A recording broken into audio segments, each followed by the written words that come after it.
This episode of the Coarse podcast has been brought to you by Central Sports and Graphics Incorporated, family-owned and operated screen printing and embroidery business located in a historic storefront on Old Berwick Road in the heart of Espy. They've been doing screen printing for over 20 years. They have high-quality product at a low price. Be sure to check them out. Central Sports and Graphics Incorporated, 570-784-1212. Now, on to the show. Hey, this is Brittany Anderson of Brenner Pass, Metzger Bar and Butchery, Black Lodge, and Lenny. And you're listening to Sean Rosler of Coarse Grind Podcast.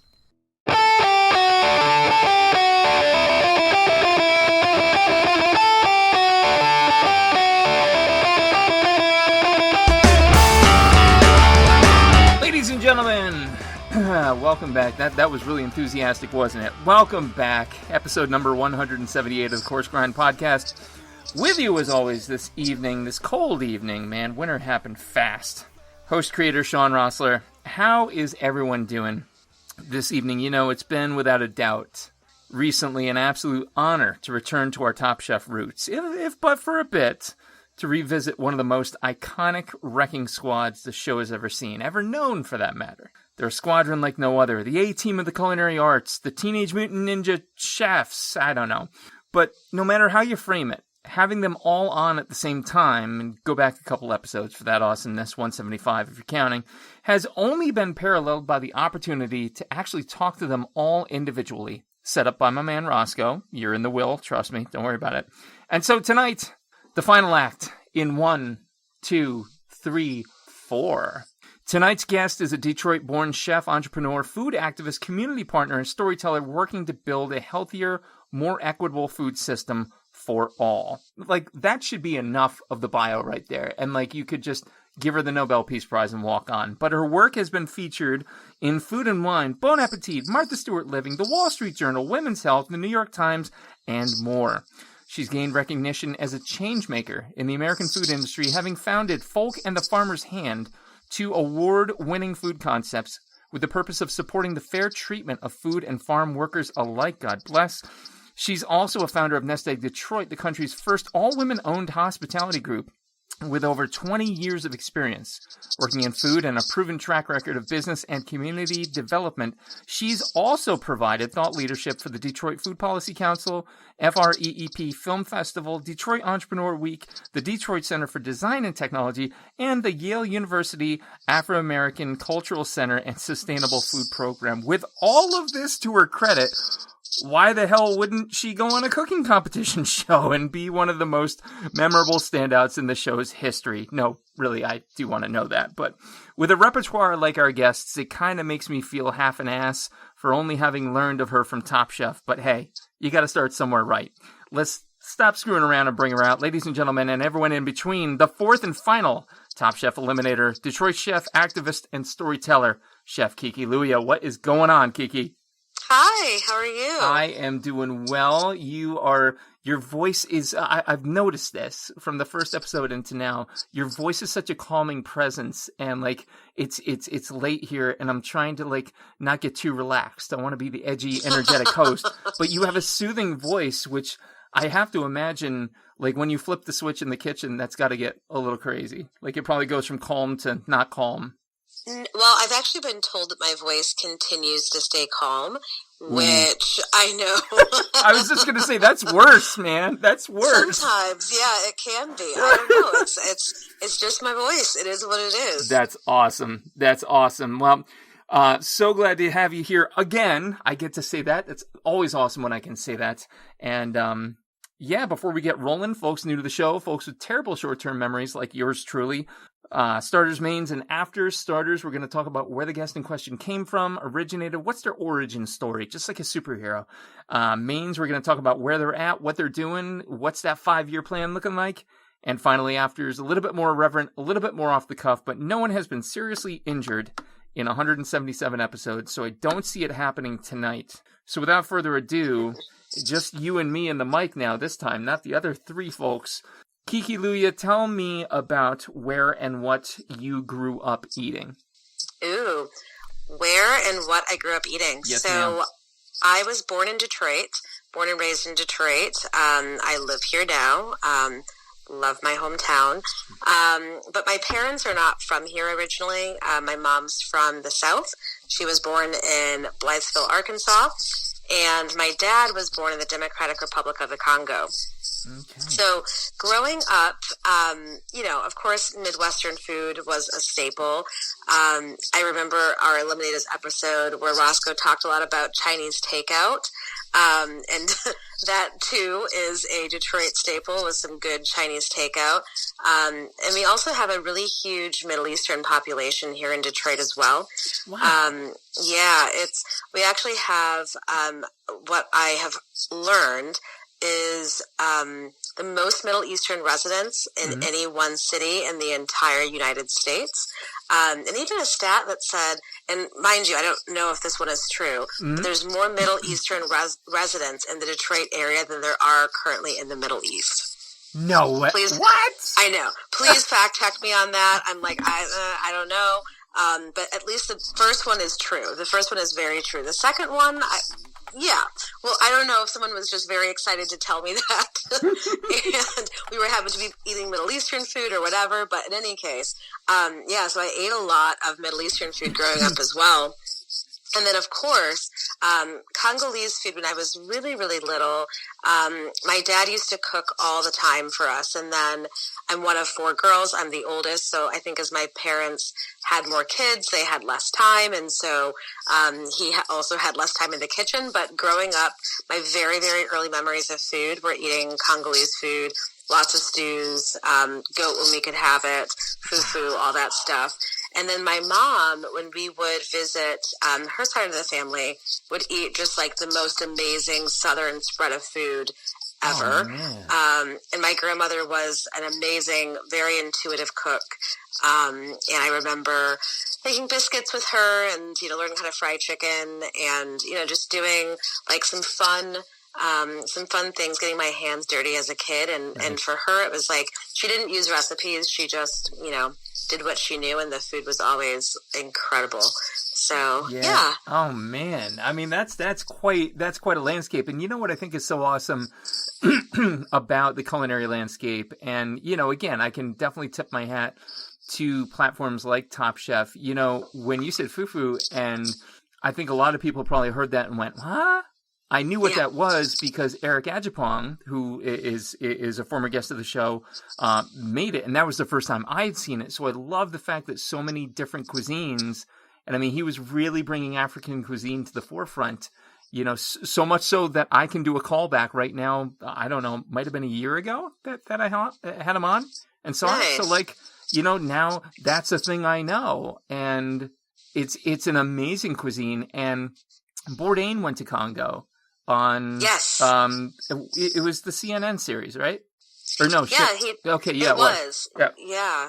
Yeah, and I mean that was it's incredible when I think we get comfortable. God, and I'm like hijacking the interview. Way to go, asshole. It's incredible to think though that when we have French, Asian, and all these things that we have cuisine, like there's this whole other bevy of just treasures that are now, I think, hopefully really coming to the forefront. Absolutely. Yeah, I definitely think that it was amazing for them. I know on my episode where I did make fufu, they, the producers put a little footnote explaining what fufu is, because it's such, it's a staple in West and Central Africa, but many people don't really know what it is. And so it's really kind of fun to see so many different cuisines being highlighted now on like a big stage, like, Bravo's Top Chef, where people are learning more about really cuisine that influences or influenced a lot of the food that we know today. But yet we don't really know the origin stories until now. Yeah. Yeah. And those origin stories are just proving incredible. And we could, God damn, I mean, we can make a podcast about that, you and I. So let's put a footnote to come back to that later. True. Since you're not busy or anything. But I got to ask, so on the heels of that, I think it's safe to say you weren't a picky eater. You were an adventurous eater growing up? I was, yeah. There was very little that I would not eat. I do remember I did not like liver very much. That was always strange to me. And also lima beans. I was not into lima beans, and my mother would always push lima beans. But other than that, I was fair game for anything. That's awesome. That's awesome. If you ever make your way up to Pennsylvania, I will let my Pennsylvania Dutch wife make succotash for you with brown butter. And it is truly to die for. And they're baby limas too, and I think that helps just a little bit. That does help, yes. It does help, just a little bit. Looking back to that incredible childhood, like it just sounds so culturally rich, culinarily rich. Talk to me about foods that like create that pang of nostalgia in your heart. Like, are there any you miss? Are there any you've tried to recreate but can't do it just so? Yeah, so my dad used to make this brown, I call it a brown stew, and it had goat meat in it, and a bunch of different aromatics, and we used to eat it either over rice or with fufu, and I can smell it to this day, and it's one of those dishes that I've tried to, like, deconstruct in my mind, like, what was in it. I remember, like, goat meat, it wasn't as plentiful in our household as maybe, it would be in some Congolese households, for example. But when we would have it, he would make it. And my dad now is, he's much older. And so when I tell him about this stew, he's like, I don't know what you're talking about. He's like, it could be anything. And I'm like, no, and I try to explain it to him. And I try to, like, call out certain ingredients, and he's like, I don't know, I made a lot of things back then. I don't know. Nice. And he learned how to cook from his mother, so my grandmother, and she's long passed away. So it's like the source of this is she's long gone, and my dad obviously can't remember, but I am planning a trip to the Congo to visit family. Hopefully this coming year. We were supposed to go in 2020, and then obviously the pandemic had other plans for us. Yeah. But we're planning on going this coming year. And so I have lots of aunties who are very excited to try to deconstruct whatever dish this is in my head with me and try to figure out. Oh my God. Can you imagine if you go and they make it? Oh yeah. Like, I will, because I know, I know what it smells like. I know what it looks like. I can pick out different flavors from it. But, I have no idea what it's even called. I have no clue. So adventure ahead. Adventure ahead, indeed. Now, I gotta ask, and I think I could guess if I had to, greatest culinary influence growing up. Maybe not the one that made you want to do what you're doing, but who was that influence for you? So I've talked a lot about my dad, who is definitely an influence of mine in a lot of ways. But I actually would say my maternal grandmother, and it's because she made cooking, one, feel as though people are being taken care of in this way that felt so effortless. You go to her house, and she didn't have very much. She didn't come from a lot of means, that she would always make sure that you left feeling full and loved, and cared for, and that you didn't want for anything. I think that, like, level of just, like, genuine hospitality was in her bones. Like, that's how she wanted people to feel. And so I think about food a lot in terms of, like, I felt very loved, like eating at her home and cooking alongside her. And it's really simple, right? Just to make food that comes from the heart and takes care of people. Yeah. But I think in the business of restaurants, right, like, things just get so, restaurants, and I guess TV too, it all kind of becomes just like, you burn and churn, and you pump stuff out. But at the root of it, that's how I want people to feel when they eat my food, is that I made this for them. And I want them to feel good about it. So, I love that. Yeah. I absolutely love that sentiment. God, if you're looking for a common theme across 178 episodes, I think it really does boil down to that, whether it is just, the eggs that I make every morning for my little guy, on up to when we have the chef of the restaurant over to our house for dinner. Like, I want him to, first of all, I want to impress him. I get that. Yes, I do. Fine. Stop it. You found me out. But at the end of the day, it is about that. It's about that hug via nutrition, Yes. It's something beautiful. And it doesn't matter, necessarily the means you have versus the means you don't. I sometimes think that we overcomplicate it. I think it was Tony again who said about, grandma's meatloaf, but having somebody cook for me was more meaningful than, sitting down to a Chateaubriand or, something like that. Absolutely. It was the comfort. Absolutely. So all this upbringing of your amazing life creates what I would consider to be the perfect storm for a rock star chef. Oh, hi, there you are. So what was the moment where like the light switched on and you went, oh shit, I can do this. Like, this is me. It was, so I actually became a chef later in life than some others. I started working in hospitality pretty young. I was 15 when I got my first job, like working in food, and all throughout college I worked in restaurants. I usually like doubled and tripled up on jobs too. So I was like, I'll work at this bookstore and then also work at this restaurant, and Awesome. just like, I guess keeping myself busy and off the streets or whatever. Sure. And so, but my parents were very much like, I actually left university for a year in my undergrad, to just work at restaurants. Like, I was working at this place that I loved, and the summertime, it was like on the river here in Detroit, and they had boats would dock up to the restaurant, and it was just a really cool atmosphere and cool vibe. And I had never really spent a whole lot of time on that side of the city and like on the water. So I was like, wow, this kind of feels fun. And like, they had boat races going on, and there was just a whole bunch of stuff. Yeah. Nice. It was like, it felt like, we weren't like, dead smack in Detroit. We were like somewhere, that felt kind of like, I don't know, like, oh, I'm in Santa Monica right now. No, like, no, yeah, totally. Just to make a Pittsburgh reference, Pennsylvania, you can be like down in the city, or you can be kind of like up on the hill, and it's a little different. It's almost like a San Fran vibe when you're walking through some of the side streets. So totally, yeah, exactly. Not when you see the people. Yes.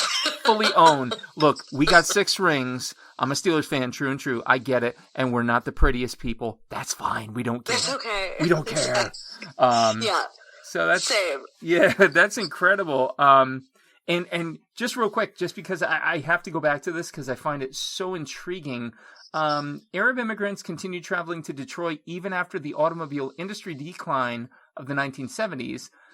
From 75 to 90, there was the Lebanese Civil War, which resulted in a wave of immigration to Detroit, and a lot of Iraqis immigrated to the Metro Detroit after the Gulf War.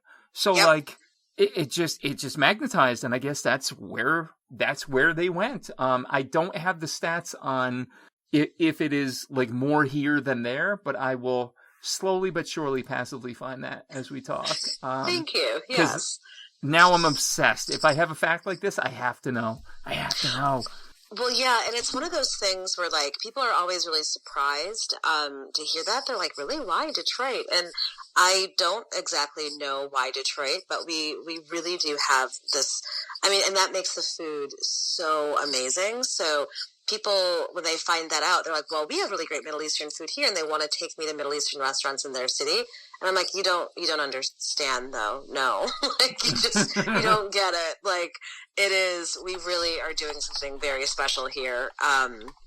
Everything from like our Arab meat markets to, there's just like really great mom and pop sit down restaurants. And of course we do like, pretty decent fine dining, Lebanese mostly. But anyway, yes, please, if anyone wants to come and have incredibly authentic, beautiful Middle Eastern food, mainly from Iraq, Iran, Lebanon, and Yemen as well. We have a pretty big Yemenite population as well. So, yes, come to Detroit. We'll surprise you. Come to Detroit for Middle Eastern food. That needs to be a T-shirt. I'm calling it now. I'm making it. I'm on it. Yes. So there's your story. You catapult forward. You become this incredible like not just chef. I don't want to simplify it, and I'm not saying that it would be to simplify it to call you just chef, but you're this catalyst, this change agent. Unlike many I've interviewed before. Like I think that's a fair statement. You become all these different things. Talk to me about Folk and the Farmer's Hand. How did they start? Yeah. So, I'd mentioned that I went to culinary school later in life. Mm-hmm. I returned to restaurants later in life as well. I spent some part of my 20s, again, working many jobs. And so kind of always being food adjacent. But I left restaurants for many years in order to be essentially what I think at the time I thought was a big girl and work a 9 to 5, right? And put my undergraduate degree to use, and also be miserable and then eventually say, I can't do this anymore. I need to go back to food. I don't care what anyone thinks. Yep. But, and starting Folk in the Farmer's Hand, I had returned to food. I had gone through culinary school. I'd been working in restaurants for a bit again. And what I noticed was a couple things. One is I noticed that a lot of the unfair treatment that I had received as a young restaurant worker, like a young cook coming up, hadn't really changed. Like these abusive environments still continued to exist and thrive. And the chefs that were, heading some of these restaurants that I was working at, who didn't know that I was older, or when they found out, it was kind of like, okay, like, why are you in the kitchen? Or they just didn't give me as much shit as they gave some other people. That is very true as well. Right, right. But in any case, they were being kind of like lifted up as these like chef gods, right? Like, oh my gosh, you're working for so-and-so. But in the meantime, so-and-so's kitchen was one of the most toxic workplaces I'd ever been a part of. Yep. Yeah. Yep. And it's kind of the age-old story, right? It's like everyone's like, yeah, cooking is really hard work, and yes, it is. But we make it so much harder sometimes than it needs to be, simply because we have a incredibly outdated hierarchical system that is based in a lot of white supremacist capitalist ideals, unfortunately. No doubt. And that was something that I was very cognizant of, I think, as I was older, because I was able to remove myself from it versus, I say remove myself, meaning like I was able to see it for what it was, versus when I was younger and in these kitchens, and I felt like I had to almost adapt to the environment in order to survive. And being older, I was like, I don't really have to put up with this. I can choose, the kitchens that I want to work in. I don't have to do it because of someone's name. I can do it because I really enjoy working there. And also I started to pick and choose the things out of these work environments that I thought were great, and the things that I was like, I am never going to own a place that treats people like this. That's awesome. And so, and I think the basis of Folk in the Farmer's Hand was just that. I started the Farmer's Hand first, and then Folk. And the ethos was just fairer treatment of people. And with the Farmer's Hand, it started with the supply, right? So we are sourcing from farmers, and I wanted to source from local farmers. And that was simply because when I came back to Detroit, I was like, wow, another thing about Detroit is that we actually have the most urban farms and gardens in any city in the entire country. We have over 1,600. And so it's pretty crazy. But this is also a city that at that time when I moved back was considered a food desert, right? We are still incredibly food insecure as a city. And so I was like, well, why is that? Like, people are growing their own food, probably as a means of survival, right? But then also, like, why aren't people gaining access to this? And in Detroit, we are the Motor City. So you start to compound things with, like, lack of transportation. We don't have public transportation that's very reliable. We have a bus system and some other things, if you want to consider the Q line to be, a trolley type system. But for the most part, we really don't. You have to rely on cars. That's by design. But cars are expensive. Our insurance is one of the highest in the country, and people simply can't afford it. So how do they go to the grocery store, of which at that time there was no national chain grocer that existed in the city. They had all left years and years ago. And so there was this problem of like, we have people in the city who literally can't go more than a mile from their house, right. Several times a week or several times a month rather, to buy the food that they need. So they go to what's local, and the local things are party stores, right? They're bodegas. They're places that don't have, or if there is a grocery store, there's still fruit, vegetables, meat rotting on shelves. So long story short, I saw this problem, and then I also saw this solution, and I was like, well, what happens when we bring it together? If there's people who are growing their food, and they're growing it for their neighbors and their friends and their family, but yet they don't necessarily have shelf space anywhere that will take a chance on them, right? Then I will be that. I will be that shelf space. And then in doing so, I started to look at the supply chain when it comes to farmers and how much we pay farmers for their food. And at the end of it, farmers get 17 cents on every dollar of produce sold. I was going to say, spoiler alert, kids, it's not much. It's not much. And considering how, and anyone who knows a farmer, right, knows how hard they work. Jesus. Restaurant work is hard. Farming is very hard.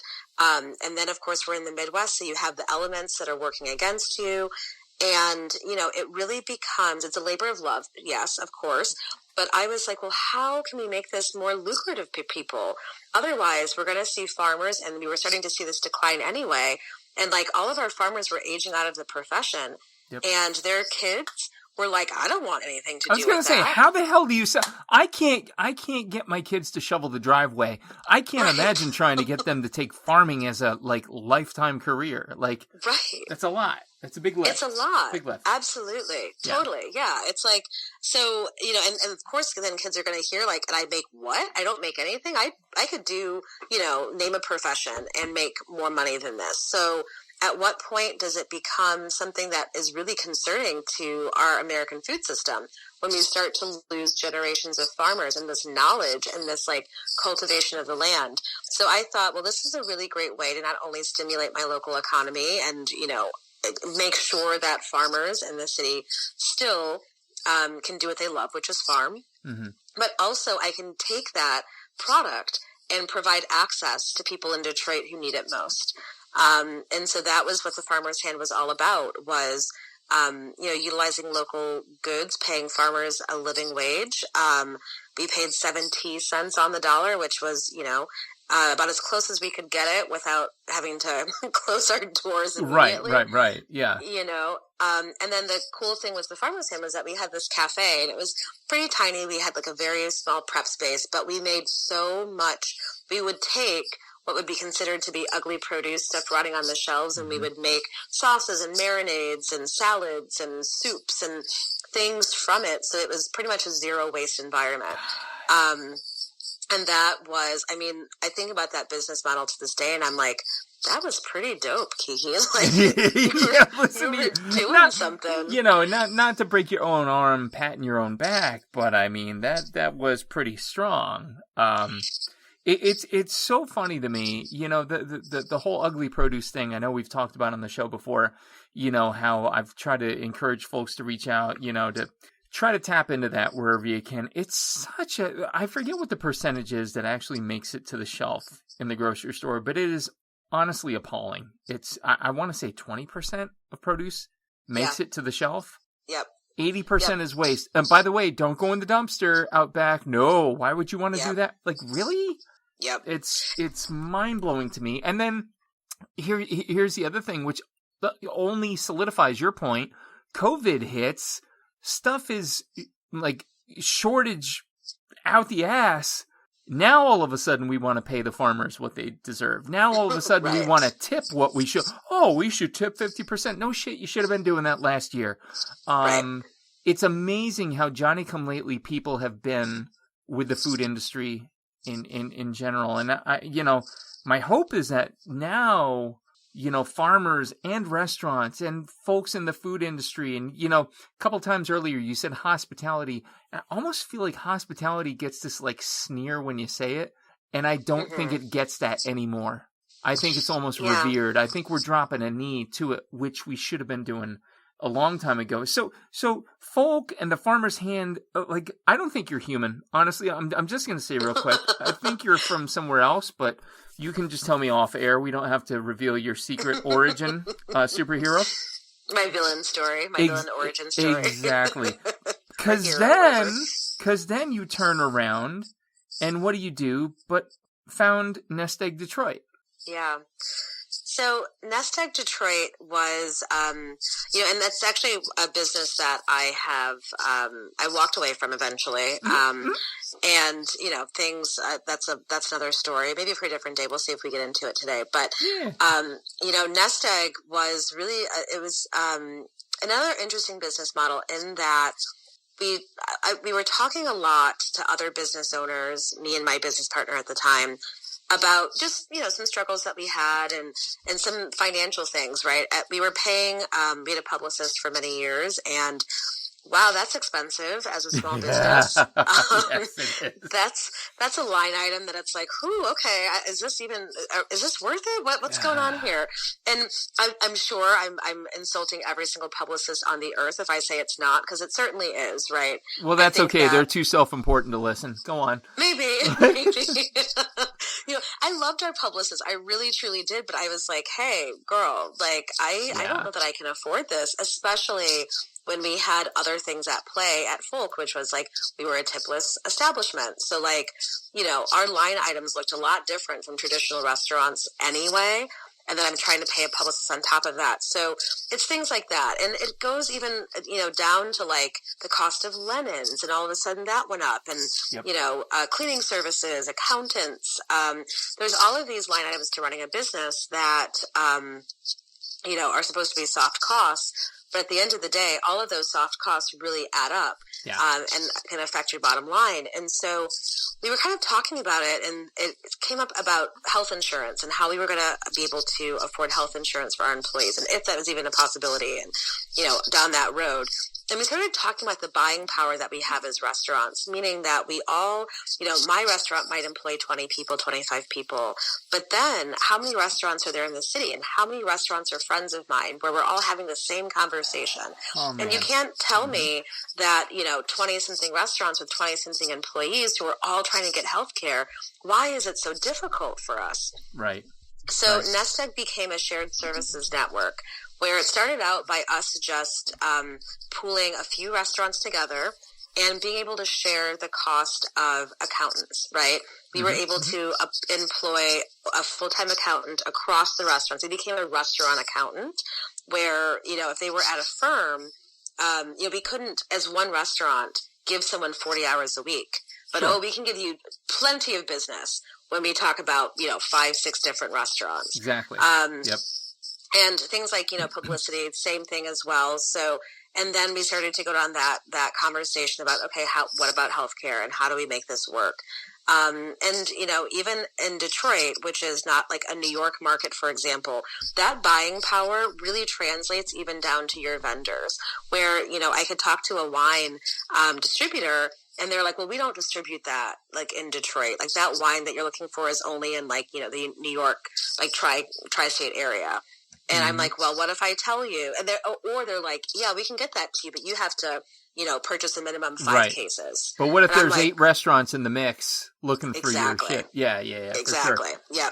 So, there was a lot of benefit. And I think that as restaurants, just even moving forward through this pandemic, is we need to realize that we employ 11, 12 million restaurant workers around the country. We have power. We have a lot more power than we even, consider ourselves to have. And it's very easy to be kind of siloed as like one restaurant, like, hey, I just own this one spot. You have power too. Exactly. Exactly. So, yeah. Yeah, and I mean, there's other like-minded folks with. I mean, I have 178 episodes in this stuff, kids. Like, I guarantee you, we could start grouping some people and be like, "Oh, you're doing that too? Cool!" Like, there is truly strength in numbers, and that's so great to hear and to see. Again, I'm gonna say I don't think you're human, because you're doing all these things, and so you go and you do Top Chef, and again, we're I'm not here to like blow up the Top Chef spot and tell the Top Chef story. We told it on the Eliminators episode, so no big deal. But again, you know, you go, you do your thing. Fast forward to today. Maybe I'm gonna drop a little goss. Jesus Miro, what? A little bit of goss, a little bit of restaurant goss. What's going on? What's in the silo right now? For me? Yeah, for you. Little goss, okay. Little goss. Little Kiki goss. We can do that. Yeah, we can do that. We can do Kiki goss. Yeah, so one of the things, you know, I had mentioned, obviously, actually right before the show, we taped the show, I had left all of my restaurants and, you know, sometimes, and I think a friend of mine said this so eloquently, and I'm going to try to give his answer because I was like, yes, that is exactly what it is. Yeah. Is that sometimes, you know, you're in a business partnership and they just reach their expiration date, right? That's essentially what it is you know, it comes to a point where maybe one party's growing in one direction and you're going in another direction. And that's really where I found myself was I had kind of bigger ideas. I wanted to create more of an impact on the people around me. And so I was like, I don't think that I can do that within these 4 walls or 8 walls, I guess, of the spaces that we had. Sure. And so what I'm doing now is I took a break for a second right after Top Chef, and I started to get more into my advocacy work. So now I'm, in addition to, you know, being a chef and doing things and dinners across the country with my friends, the Eliminators, I also am the executive director of a foundation called Restaurant Workers Community Foundation, which does advocacy work for restaurant workers nationwide across 4 different focus areas. So there's wage fairness, gender equity, racial justice, and then mental health and substance misuse. So that takes up a decent amount of my time. But then the other part of my time is everyone asks like, oh, you know, are you ever going to own a place again? Are you ever going to open up another restaurant? What are you going to do? And I always said, you know, just be patient, be patient, all good things in due time. And because equity is such at the forefront of what I do, I've been really thinking the last couple of years about what truly does an equitable space mean? And that there's not always a one size fits all. Right, just because I owned a tipless establishment does not mean I'm saying everybody go tipless. I know it's not always possible. I know people have different numbers that they run and different needs as a workplace. But for me, I thought about that, and you know, I'd been approached by a bunch of different developers before. Nothing really felt right until it did. And so I'm working on opening up a new space next summer. Yep. Which I'm very excited about. It is a very nostalgic nod to, what should I say? Oh, she's being cryptic. She's being cryptic. I know. It's, you know, I consider it to be a love letter to Detroit in a lot of ways. And I think when I can say more, I will. But it is. It very much is. It's my way of giving my hometown some love, not only in terms of how the restaurant is structured, but in terms of just the concept. You know, Detroit is what Detroit is. We are the Motor City. We are United Auto Workers. We are the Big Three. And a lot of people are like, well, you know, public transportation in Detroit. And I definitely agree. I believe that we need public transportation in Detroit. But there's also this beauty to Detroit car culture. And there is this beauty and kind of this classic Americana that you can only find in great cities like Detroit. And, or I should say cities where we have a very high, you know, kind of like labor force in terms of like, you know, United Auto Workers I mentioned. Pittsburgh is actually a really great example of this too, where it's just it's more of like a working class city. So, working class is an understatement. Go have a beer down in town and see what happens. like you'll find out quick. Totally. And you know, very much the same. And but there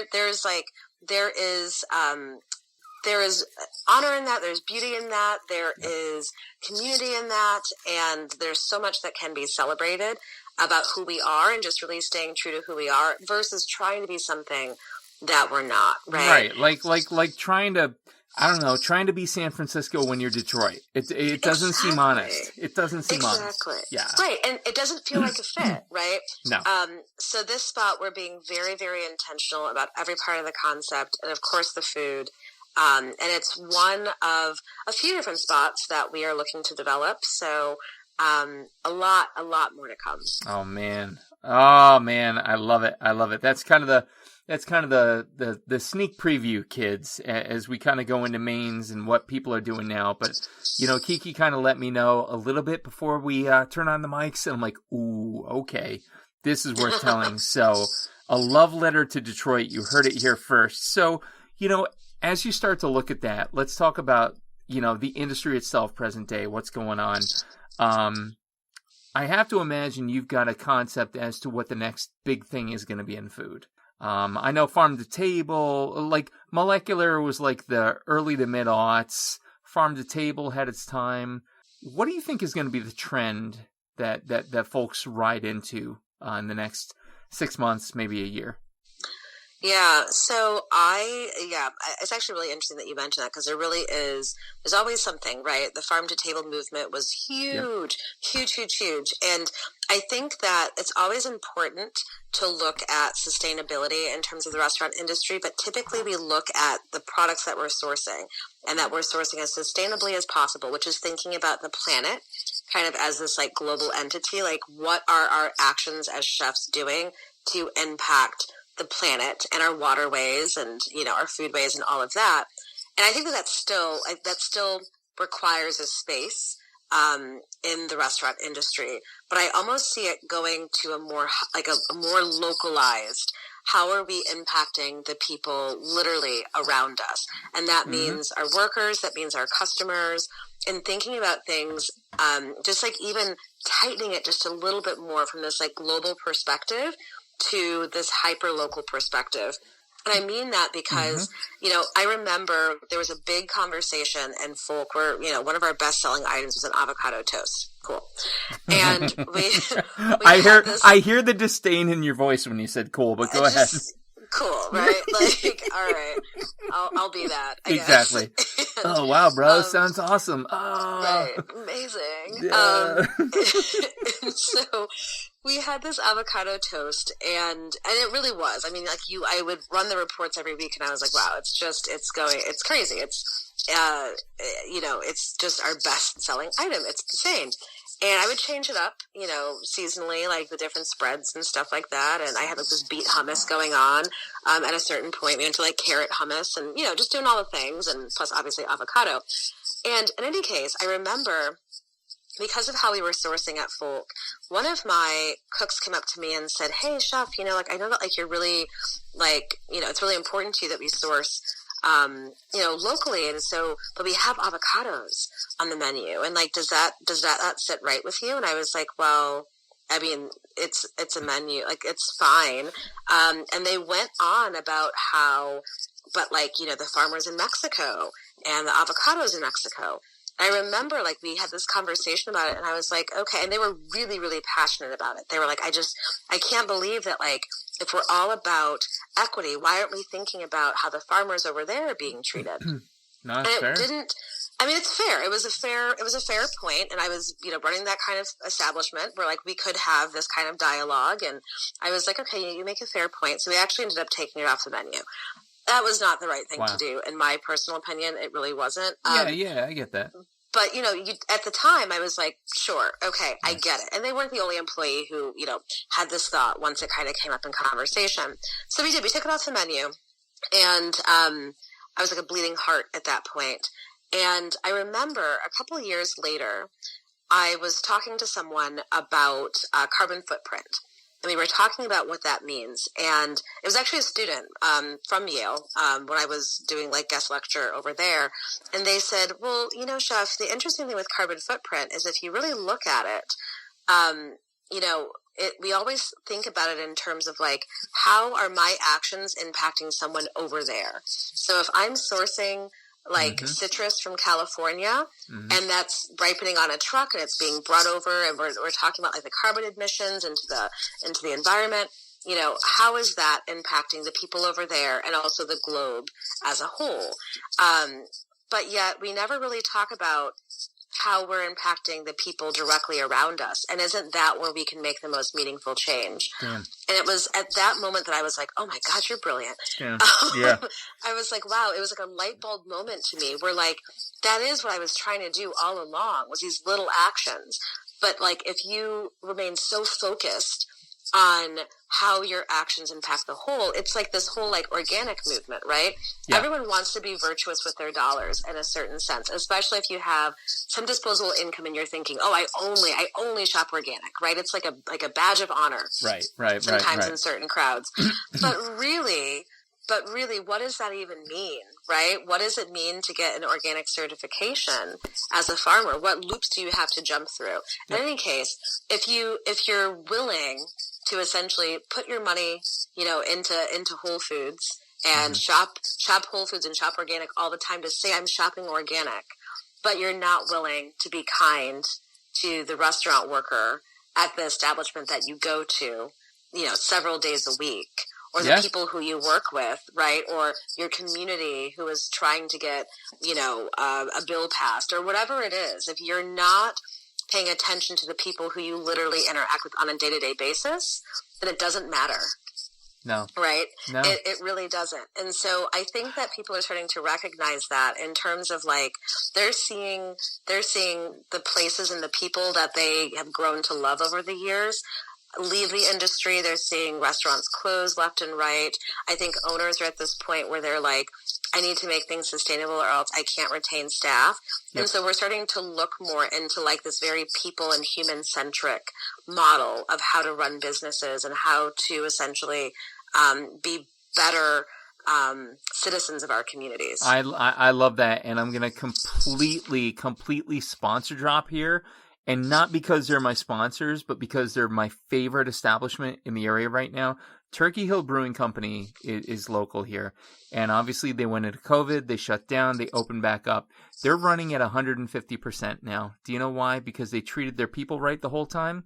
And they actually partnered up with a couple local farmers and basically gave them the field space. And it feeds us up, to your point, sustainability on a local scale. And it has worked. It has worked almost disgustingly. And, it's so great to see because it's the whole local boy does good story on, a much bigger scale. Absolutely. That's awesome. I love that story. Yeah, no, I'll send, look at us talking on the interview. I'll toss you along their website. It's pretty cool. It's just the content, like you drive up to it and you see this long farm field, big farmhouse. And it's a brew pub, but they do. It's incredible. Anyway, I digress. We'll talk offline about that. So that's going to be the next big thing, the next big trend.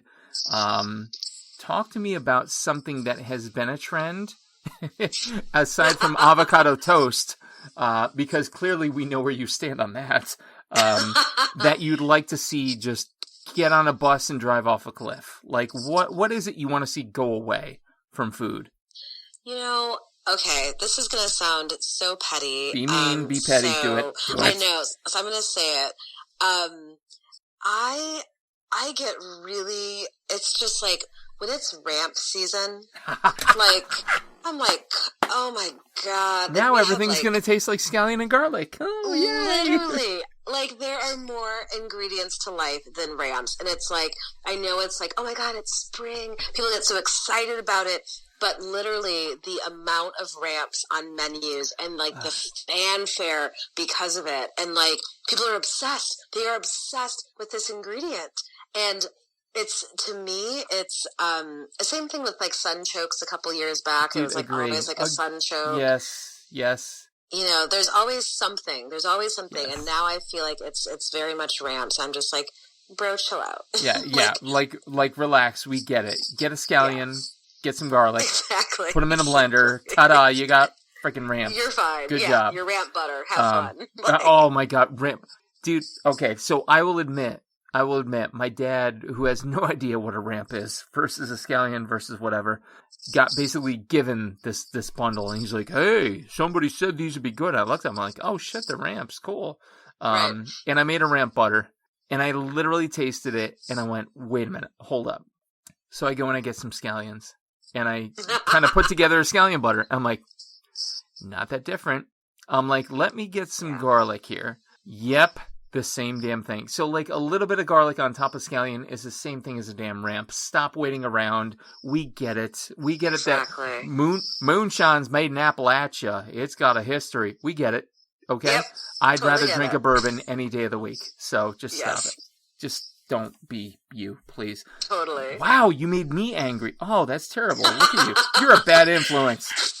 I'm just saying ramps. I know. I hate to be the hater, but no, it's not a hater. I think it's accurate. I think it's accurate. And typically at this point in the interview, I ask you career-wise what's next. But damn, that new love letter to Detroit.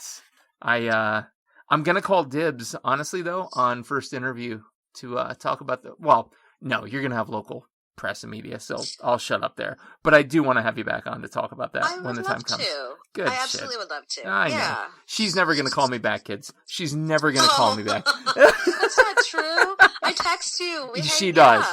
She was very kind. I had some behavioral issues with my teens, and she was very kind. She gave me an extra 10 minutes, so that worked out well. Hey, let's transition then into afters, because we know what you got up next, the love letter to Detroit. I'm going to be thinking about this like nonstop because it sounds amazing. It sounds amazing. And by the way, folks, if you're interested in finding out more about what Kiki's doing, restaurantworkerscf.org. Lots of information there. Restaurant Workers Community Foundation is an advocacy and action nonprofit created by and for restaurant workers. Like, this is where you need to be. I'm going to check this out a whole lot later. Site is super clean, super slick. Love it. Be sure to check it out. restaurantworkerscf.org. Let's go into afters, because I got to know a couple of these questions. If I'm standing in your kitchen and we're cooking together and you have DJ control, what are we listening to? Oh, wonderful question. So, so this. She's stalling. She's buying time. No, I am. Okay, because so my first reaction was one of my fallback go-tos is an artist named Estero, who had an album, called Breath from Another. And I think it came out in 98. It is one of the most beautiful albums front to back. It kind of gives Bjork vibes. Okay. She had a couple other albums after that, but that one was it was incredible. And so that's one of my, when I don't know what to listen to, I put that on and it just gets me in a really great zone. Oh, dude, I'm checking that out. But then I have to honorable mention is Michael McDonald. Okay, all right. You can never come over here and cook with my wife because the two of you will be listening to. So good. Oh so God, good, I can't stand them. Damn it. Sweet Freedom is that song is pure joy. Every single second of it. Oh, your wife and I could cook together anytime. Love it. I'm so depressed. I almost want to end the interview there. Jesus no. Christ. No, I'm kidding. That's fine. I can get down with a little Michael McDonald. Or just yacht rock in general. Nothing wrong. Oh my God! Damn it! You and her. Jesus Christ. Oh. Man. So good. It's such a vibe. That was a full sit back in the chair. I couldn't even sit up and take that bullet. God damn it. All right, fine. Yeah, you and Greta, yacht rock, whatever. I'll hang out with Roscoe and listen to punk. There we go. There we go. Love now it. we're good. You and my husband too. He's Misfits all day. So. Oh, is he Misfit? Nice. Yeah. All right. Yeah, all right. totally. Much respect. Deserted Island question. And I know we asked this as part of the 4-pack. So I'm going to pull the interview sheet here while you formulate your answer and compare. Okay. Gotta know, Deserted Island, you're getting flown there. You can bring 3 foods or food-type items, limitless supply through the power of imagination, but only 3. What would they be and why? Oh, great question. So I remember Sasha's answer, and I was like, that is an amazing call. It was something like a Ruffles potato chip, creme fraiche, and like caviar or something like that. And I was like, yes, girl. That's not my answer, but I was like, very much respect that answer.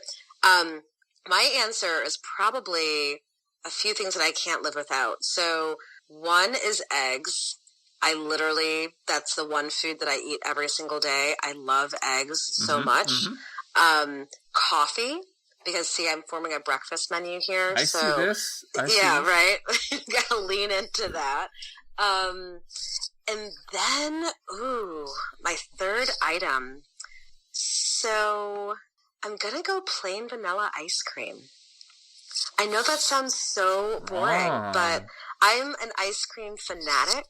I literally think that one of my businesses needs to be an ice cream shop. I love making ice cream. But nothing beats plain vanilla ice cream. You can do anything with ice cream. I made like basil ice cream the other week, and my husband was like, what is this crap? I thought it was delicious, actually. I thought it was really, really good.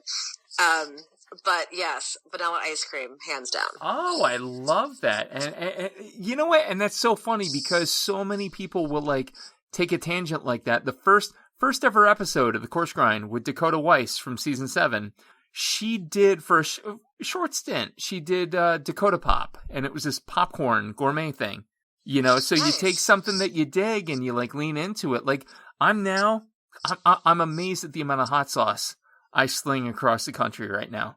Yes. And it's not like listen, I'm not in business for myself. Calm down.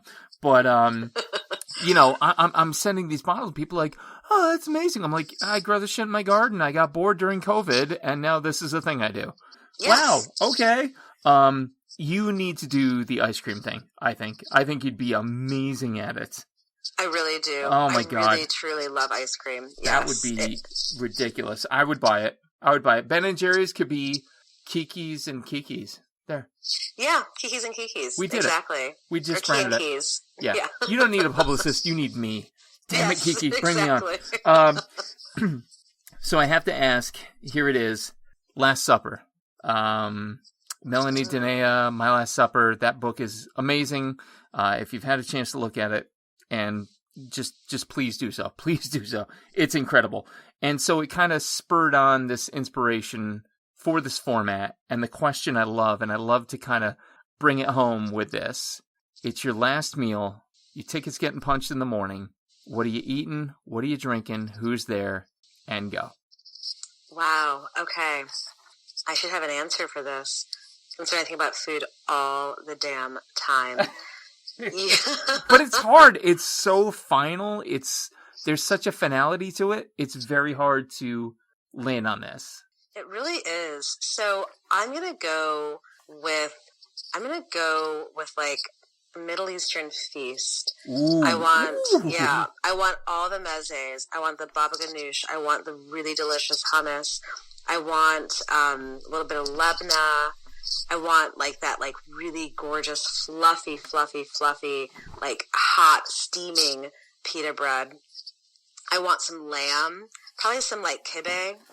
Yeah, I definitely want a little bit of shawarma going on. I want the pickles, like the turnip, like the beet pickled turnips. Mm-hmm. I want the whole 9. And then what am I drinking? Yeah. So, you know, I actually recently stopped drinking alcohol, and my initial go-to was it's gonna be a kind of wine. But I guess if it's my last meal, it's kind of like fuck it. But that sounds awful. Don't say fuck it. I think my last. You know what? I want a really good mint tea. I want mint tea made from my garden, dried. I want mint tea. Okay. Yep. And then, who am I eating with? Oh, you know, I'm probably going to be, well, definitely my husband. I cannot say him. Okay, I can't not say him. That would be, he'd be like, wow, really? Like your last meal, you can't even enjoy it with me. No, I mean, to be fair, episode 20, my wife interviewed me and she asked me this question. I said, I'm eating alone. It's the first meal that I had coming into this world, and it'll be the last one I have going out alone. I understand that, right? Like, it's like of course, she's like, oh my God, you're an asshole. I'm like, wait a minute, hear me out here. Listen to my rationale for a minute, would you? It's the peace and quiet too, right? Like it is. Yeah. People look at people eating alone, and they're like, "Aw," and I'm like, "No, it's cool." Yeah. They're enjoying themselves. Exactly. I will say, I do enjoy food with people, and I've been on this tour of the country with people from the show. Yeah. And I will say that the Eliminators are, and not just because this episode has been the spawn of the original Eliminators episode, but mainly because they are the most fun group of people to hang out with and eat with and cook with, honestly. So I don't know that we cook the meal. I mean, we have fun cooking together too, but I kind of think my last meal, I want to be a little pampered. So we sit down and we eat and we laugh and we have so much fun. Yeah. And I finished the meal with some mint tea, and my husband's there and he's enjoying himself. And yeah, I want to be eating good food with good people and laughing. Adore it. Absolutely. And finally, the last question, the most simple and yet the most complex. Food to you in a single word, Chef Kiki. Food to me is connection. Ooh, love that. Love that. It is connection. I mean, think about how much we learn from one another just by sharing food with one another, or even, I think as a chef and bringing other young cooks up, education, teaching, passing down of skills, that is immediate connection. And then of course, your connection to ingredients and to the land and to the people. Connection. Yeah, connection for sure. On 175, you said love. I like connection better. I'm not going to lie. I think it's a stronger answer. I think it's everything you stand for, ma'am. You, again, for the 80th time this episode, I will claim that you are not human, for as good as you are and for all that you do. And I cannot possibly thank you enough for taking time out of what I know is a busy schedule. Let's go down the plug list real quick. Obviously, with the love letter to Detroit aside, we know that's coming. You are spending a lot of your time with restaurantworkerscf.org, the Restaurant Workers Community Foundation. They can find more about you at kikilouya.com. I know you're out on the Insta. Any other platforms out there? Facebook, that kind of thing? Oh, no, not Facebook. Cool. Right on. I am on Twitter, but I very rarely tweet. I just kind of read tweets. So if you want to tweet at me, you can totally do that. But otherwise, Instagram and my website, which is kikilouya.com. kikilouya.com, Insta, Twitter, tweet at her. She'll retweet you. Trust me. I will. I heard it. I saw it on the internet once. And the love letter to Detroit, the new exciting adventure as to what's to come in Detroit with Chef Kiki. So Chef Kiki, absolute honor, absolute privilege. Thank you so much for wrapping up the Eliminators 4-pack. You are the absolute best. Thank you. Eliminators 4-pack. I love the sound of that. Eliminators 4-pack. The 4-pack. That's good. That's exactly what you are.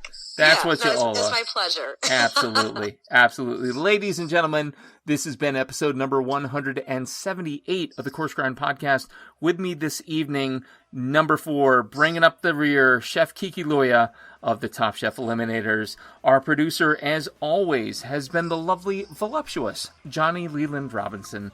Reverend Johnny Lamoria for short, the newly elected official up in the 18431, so be sure to check out what he's doing politically. The next episode is going to be a veritable local legend. You will not want to miss it. Stay tuned.